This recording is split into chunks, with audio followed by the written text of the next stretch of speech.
Early in the day, after Elliot sort of set the table and gave us direction for topics that we were going to talk about, overviewed some of the mega learning trends that are taking place in the world of learning, Elliot unveiled some key statistics in what he calls his Learning Directions Summary Report. And this one was specifically the 2013 Summary Report and some of the latest numbers that are out based on 500 plus responses to what are some of the biggest areas of interest in the topics that are set on the table that we saw today. Now, last year we saw big trends. A lot of people are continually interested in the leadership development. They're also interested in things like on-the-job training. These areas where you see above 40% of the participants, e-learning trends. Social and collaborative learning was a big one that was up last year and continues to be a major one that people want to look at. So nothing surprising there in terms of the 2012.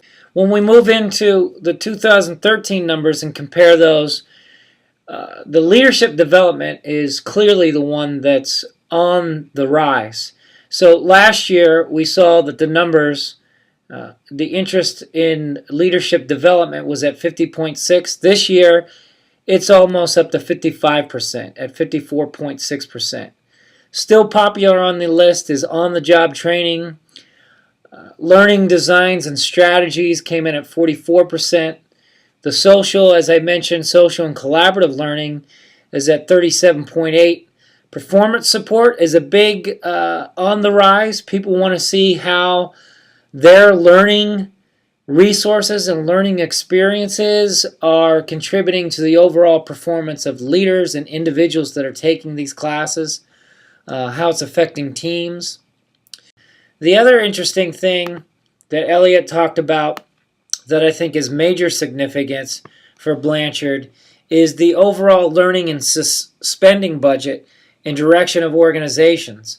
So last year, you can see the numbers and the trends that were happening last year. You could see that 6.7% of spending budgets were increasing significantly. 21% were increasing moderately, and 36.9% were staying stable. That's the spending budgets for learning and development, or training and development as we've known it.